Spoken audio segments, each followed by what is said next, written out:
Hello दोस्तों, आज मैं आप सभी के बीच में एक महत्वपूर्ण वीडियो लाया हूँ। यह वीडियो एग्रीकल्चर से संबंधित है, तो मैं यह चाहूँगा कि आप यह वीडियो लास्ट तक ज़रूर देखें। अगर वीडियो आपको पसंद आए तो कृपया वीडियो को लाइक कीजिए। चैनल पर नए हैं तो चैनल को सब्सक्राइब कीजिए। दोस्तों, आज के इस वीडियो में हम लोग एग्रोनॉमी जो नीम रासुंडा बुक के अंतर्गत है उसका पार्ट 3 देखने वाले हैं। इसके अंतर्गत हम लोग इकाई 1 में जो एग्रोनॉमी के बारे में बताया गया है उसको देखेंगे। तो चलिए बिना टाइम गवाए वीडियो को शुरू करते हैं। वीडियो पसंद आए वीडियो को लाइक कीजिए, और भी वीडियो देखने के लिए आप चैनल पर जाकर देख सकते हैं। आप टेलीग्राम चैनल जो लोग भी ज्वाइन नहीं किए उसको ज्वाइन कर लीजिए। चलिए वीडियो को शुरू करते हैं। सस्य विज्ञान। तो सस्य विज्ञान जो है 2 ग्रीक शब्दों से उत्पन्न हुआ है, एग्रोस प्लस नॉमस। एग्रोस का मतलब क्या होता है? खेत होता है, और नॉमस का मतलब क्या है? प्रबंध संबंधी है। तो सस्य विज्ञान किस शब्द से उत्पन्न हुआ? तो 2 ग्रीक शब्दों से उत्पन्न हुआ है। कौन कौन से? एग्रोस प्लस नॉमस है। एग्रोस का मतलब खेत और नॉमस का मतलब जो है प्रबंध होता है। और सस्य विज्ञान को कृषि विज्ञान की एक शाखा के रूप में परिभाषित किया जा सकता है, जो उच्च उत्पादकता के लिए फसल को अनुकूल वातावरण प्रदान करने वाले तरीकों को अपनाए जाने से संबंधित है। तो नॉमस का मतलब होता है प्रबंधन। प्रबंध में क्या हम लोग देखते हैं कि अनुकूल वातावरण प्रदान किया जाए, और ताकि जो है उच्च उत्पादकता हो। अब भारतीय कृषि जो है मुख्य रूप से जो है जीवन निर्वाह के रूप में है। तो भारतीय कृषि मुख्य रूप से कैसी है? तो जीवन निर्वाह के रूप में है। अब पीटर डे किसेंजी ने पहली बार अपनी पुस्तक ओपस रूलियम कामोडारम में एग्रोनॉमी से संबंधित कई साहित्य एकत्र किए हैं। तो पीटर डे किसेंजी ने 1230 से 1307 एडी में इनकी एक पुस्तक आई थी, ओपस रूलियम कामोडारम, जो एग्रोनॉमी से संबंधित जो है कई साहित्य कई ज्ञान को जो है एकत्रित किया हुआ था, और इसलिए इन्हें जो है एग्रोनॉमी के जनक के रूप में जाना जाता है। वॉन हेलमोंट ने 1577 से 1644 एडी में क्या किया? इन्होंने निष्कर्ष निकाला कि वनस्पति का मुख्य तत्व क्या है? पानी है। तो वॉल हेलमोंट ने क्या निष्कर्ष निकाला था? उन्होंने निष्कर्ष निकाला था कि वनस्पति का मुख्य तत्व पानी है। 1577 से 1644 जो है एडी के बीच। और जोथ्रे टूल्स 1674 से 1741 एडी में जो है इन्होंने एक पुस्तक हॉर्स सोइंग हस्बेंड्री प्रकाशित की, एवं उनके द्वारा जो है सबसे पहले वीड एवं जीरो टिलेज शब्द दिए गए, और उन्हें जो है खरपतवार विज्ञान के पितामह एवं फादर ऑफ टिलेज के रूप में जाना जाता है। तो जोथ्रे टूल्स को जो था कि पुस्तक कौन सी थी? तो हॉर्स सोइंग हस्बेंड्री थी। और इन्होंने कौन से शब्द दिए थे? तो इन्होंने जो है सबसे पहले वीड और जीरो टिलेज जो है शब्द दिया था, और इन्हें किनके पितामह कहे जाते हैं? तो खरपतवार विज्ञान के और फादर ऑफ टिलेज के रूप में भी जाने जाते हैं। अब आते हैं आर्थर यंग। आर्थर यंग ने 1741 से 1820 एडी में इन्होंने जो है पोल्ट्री डंग, कूड़े बारूद आदि जैसी कई सामग्रियों को लगाकर फसलों की पैदावार बढ़ाने के लिए पॉट कल्चर जो है प्रयोग का संचालन किया, और उन्होंने जो है 46वें संस्करण में एनाल्स ऑफ एग्रीकल्चर के रूप में अपना काम जो है प्रकाशित किया। तो आर्थर यंग ने जो है 46वें संस्करण में जो है किस रूप में अपना काम प्रकाशित किया? तो एनाल्स ऑफ एग्रीकल्चर में। और इन्होंने किया क्या था? तो इन्होंने पोल्ट्री डंग, कूड़े बारूद आदि जैसी कई सामग्रियों को लगाकर फसलों की पैदावार बढ़ाने के लिए जो है पॉट कल्चर के प्रयोग का संचालन किया था। अब खेती के लिए जो है सही मायने में वैज्ञानिक दृष्टिकोण की शुरुआत 1840 में जस्टस वॉन लेविंग ने किया था। तो अगर जो पूछा जाए कि खेती के लिए सही मायने में वैज्ञानिक दृष्टिकोण की शुरुआत किसने किया, तो 1840 में जस्टिस वॉन लेविंग ने किया। महत्वपूर्ण अवधारणाएं, तो इसमें पहला है पत्ती क्षेत्र सूचकांक, लीफ एरिया इंडेक्स। जो है यह अवधारणा वाटसन द्वारा 1948 में जो है प्रतिपादित की गई थी। और कैसे निकाला जाता है, तो पत्ती क्षेत्र सूचकांक जो है LAI जो है बराबर कुल पत्ती का क्षेत्र मीटर स्क्वायर में बटे जो है ग्राउंड एरिया मीटर स्क्वायर में। तो लीफ एरिया इंडेक्स की अवधारणा किसके द्वारा प्रतिपादित की गई थी, वाटसन द्वारा 1948 में। और लीफ एरिया इंडेक्स जो है बराबर कुल पत्ती का क्षेत्र मीटर स्क्वायर में बटे ग्राउंड एरिया जो है मीटर स्क्वायर में। भूमि समतुल्य अनुपात, लैंड इक्विवेलेंट रेशियो, इसका अर्थ एकमात्र फसल द्वारा धारण क्षेत्र से उत्पादित उपज एवं इंटरक्रॉपिंग में प्राप्त उपज के अनुपात से है। और लैंड इक्विवेलेंट रेशियो बराबर क्या होता है, इंटरक्रॉपिंग की उपज A प्लस बा बटे जो है एकमात्र जो है फसल की उपज। और जहाँ आ क्या है, एकमात्र जो है फसल की उपज है, बी जो है अंतर फसल है। और अगर LER 1 से ज़्यादा हो तो फ़ायदेमंद होता है, इंटरक्रॉपिंग फ़ायदेमंद होता है। जैसे 1.20 हो तो इसका मतलब है कि 20% जो है अधिक उपज प्राप्त हुआ है। तो लैंड इक्विवेलेंट रेशियो क्या होता है कि इसका अर्थ एक मात्र जो है फसल द्वारा धारण क्षेत्र से उत्पादित उपज एवं इंटरक्रॉपिंग से जो है जो उपज होता है उसके अनुपात से है। और LER तब फायदेमंद होता है जब वह 1 से ज़्यादा हो। माना कि अगर 1.3 है तो उसका मतलब जो है 30% जो है अधिक जो है उपज हुआ है।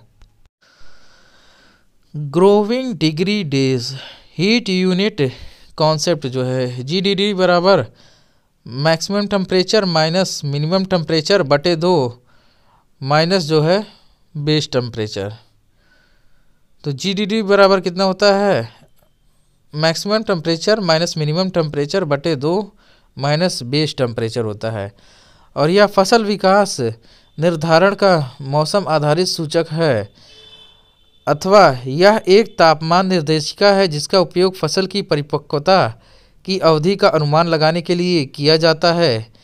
यह फसलों के कीट पेस्ट प्रकोप की भविष्यवाणी बताने में सक्षम है और इसे जो है ऊष्मा इकाई हीट थर्मल जो है यूनिट भी कहते हैं। और गेहूं की फसलों में ग्रोइंग मतलब प्रमुख फसलों में जो है ग्रोइंग डिग्री डेज, जैसे गेहूं में जो है 2100 से 2400, धान में जो है 1700 से 2100, मटर में 1100 से 1200, कपास में 1900 से 2500, मक्का में 2200 से 2800। तो गेहूं में 2100 से 2400, धान में 1700 से 2100, मटर में 1100 से 1200, कपास में 1900 से 2500 और मक्का में 2200 से 2800। अब बेस टेम्परेचर वह न्यूनतम तापमान जिस पर पौधे की वृद्धि होना जो है संभव नहीं होता है, बेस टेम्परेचर कहलाता है। तो बेस टेम्परेचर क्या होता है, वह न्यूनतम तापमान जिस पे जो है पौधे की वृद्धि होना संभव नहीं होता है, बेस टेम्परेचर कहलाता है। और यह सामान्यतः जो है ठंडे मौसम में लगाई गई फसलों के लिए जो है 5 डिग्री सेल्सियस और गर्म मौसम में जो फसलें उगाई जाती हैं उनके लिए 10 डिग्री सेल्सियस रहता है। तो जो ठंड मौसम में फसल रहती है उनके लिए 5 डिग्री सेल्सियस सामान्यतः एवरेज की बात हो रही है, और गर्म मौसम के लिए जो है 10 डिग्री सेल्सियस। अब जैसे गेहूं जौ जई के लिए बेस टेम्परेचर जो है फ़ारेनहाइट में 40 डिग्री फ़ारेनहाइट और डिग्री सेल्सियस में 4.5 डिग्री सेल्सियस। धान मक्का ज्वार में बेस टेम्परेचर फ़ारेनहाइट में 50 डिग्री फ़ारेनहाइट और डिग्री सेल्सियस में 10 डिग्री सेल्सियस। और आलू में जो है बेस टेम्परेचर जो है फ़ारेनहाइट में 45 फ़ारेनहाइट और डिग्री सेल्सियस में जो है 7.2 डिग्री सेल्सियस। अब फसल सघनता, तो फसल सघनता ज्ञात कैसे किया जाता है? तो कुल फसली क्षेत्र बटे शुद्ध बोया गया क्षेत्र इंटू 100 से जो है निकाला जाता है। और इस समय भारत में जो है फसल सघनता जो है आंकड़ा चेंज हुआ है, तो इसको बाद में जो है बता दिया जाएगा। तो फसल सघनता कैसे निकाला जाता है? कुल फसली क्षेत्र बटे शुद्ध बोया गया क्षेत्र इंटू 100। अब फसल चक्र, तो फसल चक्र में एक ही भूमि में साल दर साल अलग अलग जो है फसलें उगाई जाती है। तो फसल चक्र में क्या होता है, एक निश्चित जो है भूमि होता है, उसमें क्या होता है साल दर साल क्या होता है अलग अलग फसलें उगाई जाती है। अर्थात अनाज की खेती के बाद जो है अगले साल दलहनी फसल लेनी चाहिए। यह मृदा उर्वरकता को बनाए रखता है एवं उसमें सुधार करता है। यह जो है मिट्टी जो है कटाव को रोकता है और नमी का संरक्षण करता है और हानिकारक जो है रोगजन्य कीट पतंगों, नेमेटोड और खरपतवारों से होने वाले नुकसान को, जो कि विशेष फसल से जुड़े हुए हैं, उसको जो है रोका जा सकता है। तो फसल चक्र में क्या होता है, एक निश्चित भूमि होता है, उसमें क्या होता है हर साल जो है फसल जो है बदल बदल के उगाई जाती है। और जैसे अनाज वाले के बाद दलहन फसल को उगाते हैं, जिससे मृदा उर्वरकता जो है बनाए रखता है और उसमें सुधार होता है, क्योंकि दलहनी फसलों के जड़ों की गांठों में जो है राइजोबियम पाया जाता है, जो वायुमंडल से नाइट्रोजन को जो है प्रोवाइड कराता है। और अगला है फसल चक्र सघनता, क्रॉप रोटेशन इंटेंसिटी। तो फसल चक्र सघनता, फसल चक्र में शामिल जो है फसलों की संख्या बटे फसल चक्र में वर्षों की संख्या इंटू 100 से जो है निकाला जाता है।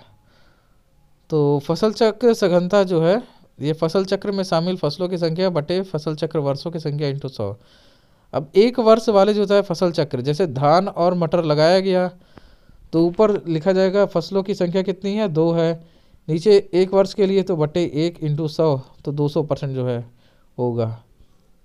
इसी प्रकार 2 साल के लिए जब फसल चक्र हो तो मूंगफली, गेहूं और गन्ना जो है ये 2 साल के लिए, तो इसमें 3 है फसल बटे 2 और इंटू 100 तो 150।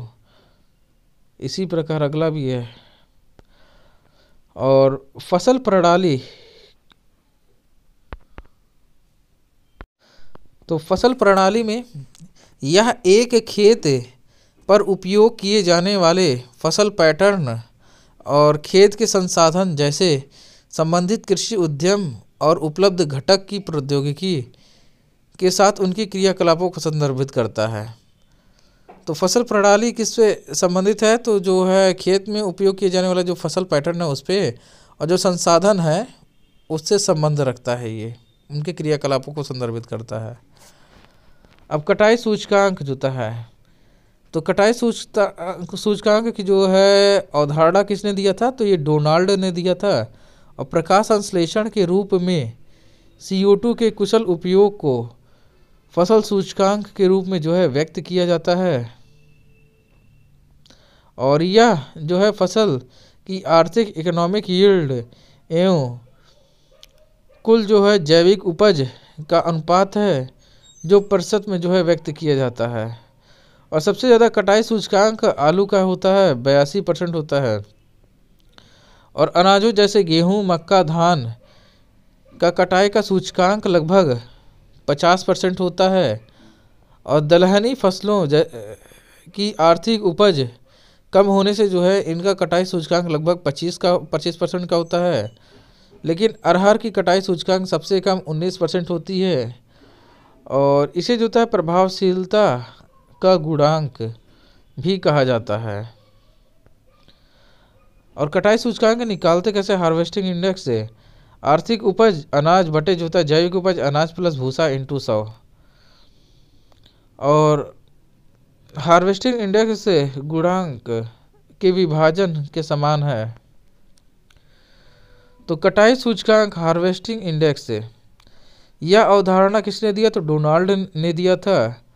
और प्रकाश संश्लेषण के रूप में CO2 के कुशल उपयोग को फसल सूचकांक के रूप में व्यक्त किया जाता है। और यह जो है आर्थिक उपज एवं जो है कुल जैविक उपज का अनुपात है जो प्रतिशत में व्यक्त किया जाता है। और सबसे ज़्यादा कटाई सूचकांक किसका होता है? आलू का। और अरहर का जो है सबसे कम होता है 19%, आलू का 82%। अब प्रभावशीलता का गुणांक, तो प्रभावशीलता के गुणांक में CE कॉफिशिएंट ऑफ इफेक्टिवनेस बराबर क्या होता है? सिंक बटे स्रोत इंटू 100, सिंक बटे स्रोत इंटू 100 होता है।